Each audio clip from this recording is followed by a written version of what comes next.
Boa tarde a todos, né? Acho que a dificuldade é normal, né? Para uma reconstrução de elenco, uma reconstrução de equipe, né?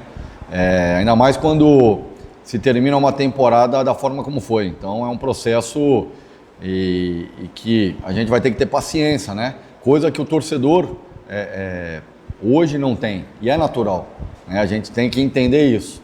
É uma torcida que está chateada, está magoada com o processo ocorrido, mas que a gente tem a consciência daquilo que está sendo feito, daquilo que precisa ser feito acima de tudo, e chegamos no estágio o qual nós precisávamos, né? Chegamos aí nesse terceiro jogo, praticamente o quarto, porque fizemos anteontem um coletivo com o Sub-20, né? Para justamente trazê-los numa condição de perna pesada para o jogo, porque é o cenário que vamos enfrentar a partir do dia 11, né? O horário do jogo, com toda a dificuldade que se tem de adaptar a condição climática que temos aqui em Natal, e um jogo de intensidade. Então foi bem proveitoso para ver o estádio o qual os atletas estão e aquilo que precisa ser feito. Então é natural, né? Nesses 3 jogos, claro que é importante vencer, mas o que menos importa é o resultado. É para ver como cada atleta encontra-se no momento de preparação dessa pré-temporada, para que a gente possa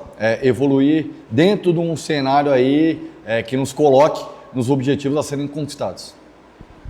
Boa tarde, professor Marcos. Cláudio, Cleber, Zona Norte FM. Queria que o senhor falasse a respeito do posicionamento, tanto do Ferreira como também do Souza.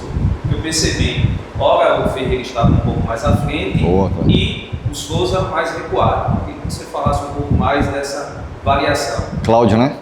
Cláudio, Cláudio, primeiro, parabéns pela observação tática, e realmente é um modelo, né, em que a gente tem trabalhado, porque hoje no futebol brasileiro é muito difícil tu ter um meia, né, característico, aquele meia clássico, né?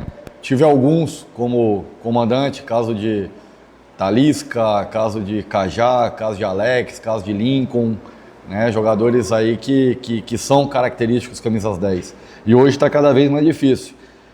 Não tendo, a gente acaba tendo que criar mecanismos, né, de meio campo e nas manobras ofensivas para que se tenha esse desequilíbrio tático. E o Ferreira faz bem essa função, mas principalmente o Souza, né? Mas ainda o Souza numa condição física ainda buscando o seu melhor, né? Ele chegou aqui depois do início da pré-temporada, ele ainda está passando por um processo de readaptação física, né? Ficou um tempo parado, e o Ferreira já no estágio maior. Então a gente tem feito esse trabalho. Eu acho que é um primeiro tempo que a equipe teve um bom comportamento, né? A equipe já acionando situações trabalhadas nas manobras, principalmente ofensivas, e sabendo compactar bem na retomada fazendo a pressão pós-perda, né? Na perda da bola. E já uma segunda equipe, um segundo tempo, que a gente tem que preparar ainda mais. São jogadores oriundos aí de categorias de base de grandes clubes, né? Tem ainda aquele peso de jogadores que ficaram na situação do decesso, que a gente está reconquistando, né? Conquistando a confiança, que serão importantes ao longo do ano, ao longo da temporada.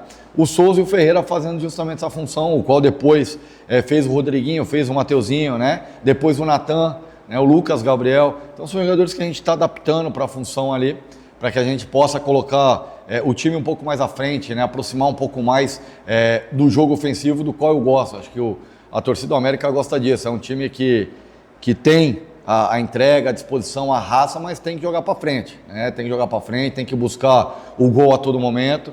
É normal, com a perna pesada ainda, em fase de pré-temporada, os atletas sentindo forte calor, nós mesmo que tenhamos aí o jogo ofensivo, os caras recuando, os caras tocando para trás, né?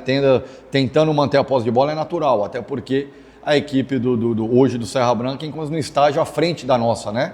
Iniciou o processo de treinabilidade antes, iniciou o processo da preparação física antes. Então hoje eles encontram-se, eu diria, a 2 degraus a mais que nós. Então nós estamos aí num processo evolutivo, mas sabendo daquilo que precisamos ser feito.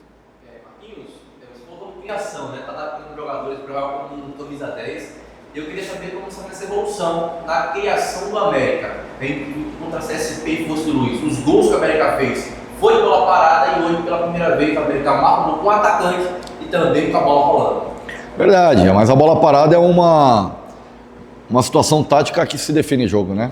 E ainda mais no cenário em que estamos hoje, que o América está hoje, que é a Série D, sabendo que enfrentaremos muitos campos difíceis de propor o jogo, a bola parada é determinante. Então a gente focou muito no trabalho, fez muito em função da bola parada também, né? Ainda os atletas com perna pesada, pouco trabalho de finalização para minimizar risco de lesão nessa pré-temporada. Agora que no retorno aí, né, da festividade do final do ano, no dia 2, a gente já começa a soltar um pouco mais, o time ainda está preso, o time ainda está, você vê que ainda está com a musculatura presa, então alguns com eminência de finalizar, mas ainda não com a musculatura não preparada, e aí eles recuam para ter a posse. Então a gente está começando a construir esse modelo. O Giovani era um atleta que teve, que a gente teve que segurar, né, e alguma parte da pré-temporada para não lesionar, né? Ele teve um enfrentamento, um choque que ocasionou uma lesão que não é uma lesão muscular, mas é uma lesão em que a clavícula de um contato, né, que se deu no enfrentamento, e aí ele perdeu algumas sessões, não fez os jogos anteriores, é o primeiro jogo qual ele faz hoje, né? E claro que a gente vai acertando, vai ajustando, para que a gente possa ter justamente esse jogo ofensivo mais produtivo, né? Não só na primeira fase, na segunda fase de construção, mas a fase final, que é o mais importante, que é determinante para conquistar as vitórias. Professor, eu tenho uma pergunta também sobre o elenco. A América hoje tem jogadores centroavantes, como falou de uma de muita mobilidade, mas não tem jogadores de referência física nesse time do América. Eu queria saber se o elenco está fechado para 2024 e se você já procura no mercado algum atacante com outra característica que jogadores têm no elenco. Não, sim, estamos aí sim. Acho que o mercado não se fecha no futebol. Acho que aquele se fecha para o mercado acaba deixando escapar a oportunidade de mercado. Mas é um momento difícil de contratar agora. É um momento que inflaciona a questão de valores, né? A gente sabe da dificuldade que se tem até mesmo para a função de camisa 9. Estivemos perto aí de fechar com 2 nomes, né? Mas aí acabou que não por uma situação ou outra, acabou não fechando com esses nomes. Mas estamos sim, né, buscando um jogador com essa característica, um 9 de referência, um 9 de área, um 9 fazedor de gols, que a gente fala, que se faz necessário, até porque o América teve nos últimos 2 anos o Wallace Pernambucano com esse perfil, né? Então a gente sabe e precisa no futebol disso. A gente sabe que futebol é força, é intensidade, mas precisa do cara ali especificamente que saiba também fazer gol e que tenha, né, essa condição e que aumente o leque de opções para o treinador, né? Então a gente tem trabalhado sim, colocamos alguns nomes, a SAF buscou outros nomes também. Ainda não conseguimos chegar num acerto com 9 efetivo, mas está caminhando, né, um processo aí de observação, de análise, para que se possa aí, se não agora, mas ao longo da temporada, né, fazer ajustes necessários que se faz. Não tem elenco fechado, tem elenco que está sendo montado ainda num processo, né, é muito pouco tempo, não fechou nem 30 dias aí efetivo, chegando atletas ainda, né, de preparação, mas muito pouco tempo para reformular um elenco e desse elenco montar um time. Mas já vi coisas interessantes nesses jogos, né, do conceito, do modelo, mas ainda a ser ajustados, a transição, compactação defensiva, o bloco final de finalização, tudo isso são processos que a gente vai ajustar ao longo desse primeiro trimestre, mesmo diante das competições que temos aí para chegar no objetivo principal, que é recolocar o América na Série C e posteriormente, que eu acredito que seja hoje, o lugar do América na Série B do Campeonato Brasileiro, estando entre as 40 principais equipes do futebol brasileiro.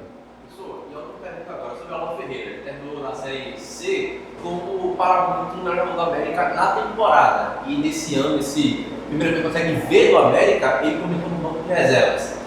Por que a opção do Gilvan e do Jansen e não do Alan Ferreira nesse começo de preparação para 2024? Como eu disse, é uma preparação. Na verdade, essa formação que entrou hoje foi o primeiro jogo, né? E a gente tem testado situações e vistos, né, aquilo que precisa ser feito. O Alan é um jogador interessante, um jogador canhoto, um jogador de velocidade.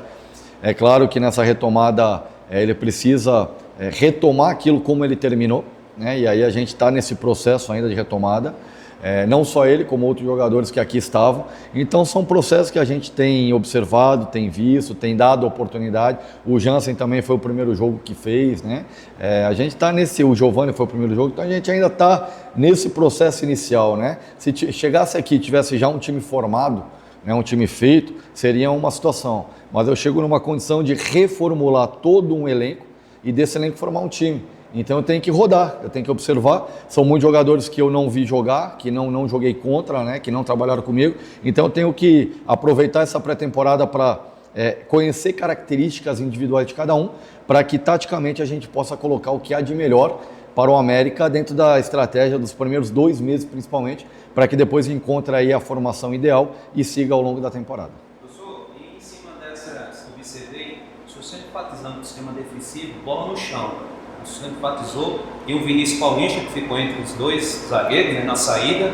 Aí eu pergunto, isso é um trabalho sempre feito por você, né, na semana? E outro detalhe, há a possibilidade de jogar no mesmo time Mateuzinho e Souza? Sim, sem dúvida que há. Né? São jogadores de alta qualidade técnica, né? E como eu falei, como ainda nós estamos ajustando o modelo e ajustando aí, entendendo um pouco a característica de alguns atletas, o qual eu não trabalhei, eu tenho que mesclar nesses 3 jogos que tivemos. E aí hoje eu já tenho uma gama de informações para que se possa tomar as melhores decisões. Agora, sem dúvida que o Mateuzinho e o Souza são jogadores de alta qualidade que jogarão juntos, se inicial ou se no decorrer ou algum momento dentro, depende muito da estratégia que nós vamos utilizar conforme os adversários, né? E essa postura de ter a posse de bola desde a primeira fase de construção, isso a gente vai construir, vai implementar isso, né? Mas também sabendo que nós vamos pegar campos que não oferecem condições e que nós vamos ter que jogar pela primeira e segunda bola, sem dúvida nenhuma, né? Ou quando nós jogarmos numa condição que o adversário nos coloque para trás da linha da bola, nós vamos ter que ter esse jogo de transição. Então são todos processos que a gente tem construído, tem trabalhado muito pouco tempo para que se transforme todo o modelo do qual estava sendo feito, né? Daquilo que foi proposto e que não obteve sucesso, essa é a verdade, né? Quando tu não alcança o objetivo qual era da temporada, tu não teve sucesso. Então é muito pouco tempo para reformular tudo aquilo. Mas a gente aos poucos vai estar construindo. Eu acho que os atletas estão de parabéns porque, em especial o primeiro tempo, fizeram muita coisa positiva, muita coisa boa. Pegamos uma equipe muito bem montada, né? Já com uma formação muito bem definida, né? Com um tempo de trabalho maior. E demonstrou isso, um time mais solto, um time mais leve, e mesmo assim a gente competiu, a gente criou oportunidades e poderíamos ter, no primeiro tempo, saído com um placar de 3-4 a nosso favor. Então esse último terço de jogo, terço final ofensivo, é que a gente tem que ajustar para que se possa aproveitar as oportunidades. E esse trabalho do Vinícius Paulista entre os 2 zagueiros, na saída?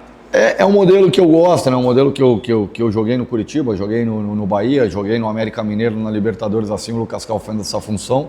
No próprio Ceará, o Richard fazia essa função, né? Não só ele, a gente tem ali o Ferreira, que também faz muito bem, fez bem no São Caetano, fez bem essa função na Aparecidense. Então são jogadores que têm essa característica, né, de construir uma linha de 3 para que a gente possa ter maior gente lá na linha ofensiva de jogo e preencher melhor o meio campo, né? Com qualidade para a gente tentar controlar o jogo, envolver o adversário, e coisa que aconteceu no primeiro tempo, né? A gente conseguiu isso. O Lucas Gabriel está sendo preparado também para que se faça isso. É um atleta formado no Flamengo, um atleta que tem muito potencial e que a gente tem que saber utilizar e somatizar, né? Potencializar aquilo que eles têm de melhor. Então a gente tem estudado isso, tem feito isso nos treinos e acredito que o time vai ter uma crescente muito significativa a partir do quarto, quinto jogo do estadual, que vai estar mais solto. Até então o time ainda vai estar preso, vai estar em situação de pré-temporada, os atletas se conhecendo para buscar entrosamento, né? Futebol não tem milagre, futebol não tem fórmula pronta, né? E receita pronta. Tem trabalho, é confiança, é vindo às vitórias, é agregando no dia a dia e nas vitórias dentro dos jogos da competição, que vai criando essa sinergia, essa confiança para o crescimento ao longo da temporada.